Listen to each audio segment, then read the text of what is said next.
Just tell me when you wake up what is the most important for you.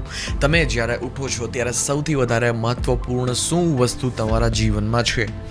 બે વસ્તુ થઈ શકે છે. કાં તો છે એ તમારા ખ્વાબ સૌથી વધારે મોટા હોઈ શકે, કાં તો છે એ તમારા બહાના સૌથી વધારે મોટા થઈ શકે છે.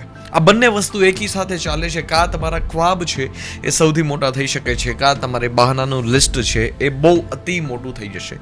જીવનમાં જો આપણે એક અફસોસની સાથે જીવન જીવવું હોય તો તમે ચૂઝ કરજો કે મારે છે બહાના બનાવવા છે, બહાના બનાવીને પોતાનું જીવન છે વ્યતીત કરવું છે. અને જો તમે કંઈક અલગ કરવા માગતા હોય, તમે કંઈક ઉપલબ્ધિ સૌથી અલગ મેળવવા માગતા હોય તો ધ્યાન કેન્દ્રિત હંમેશાને માટે તમારો જે ગોલ છે એના સેન્ટર ઉપર લગાવજો.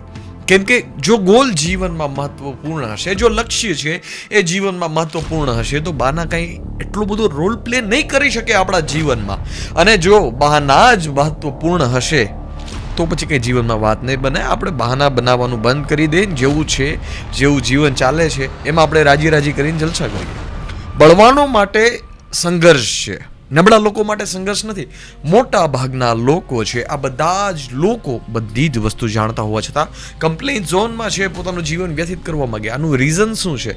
આનું કારણ એ જ છે કે જેવા લોકો છે ને એવા લોકો બના રહેવા માંગે છે, પોતાની સ્થિતિને બદલવા નથી માંગતા.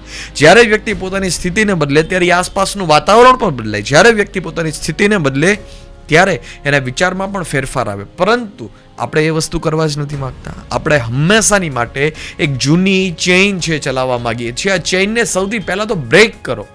ચેઇનને સૌથી પહેલાં તમે બ્રેક કરતા શીખો કે આ જે જૂની ચેઇનથી હું વિચારું છું, આ જૂની ચેઇનથી છે મારે વિચારવાનું થતું નથી. અને હવે શું અલગ રીતે વિચારી શકાય?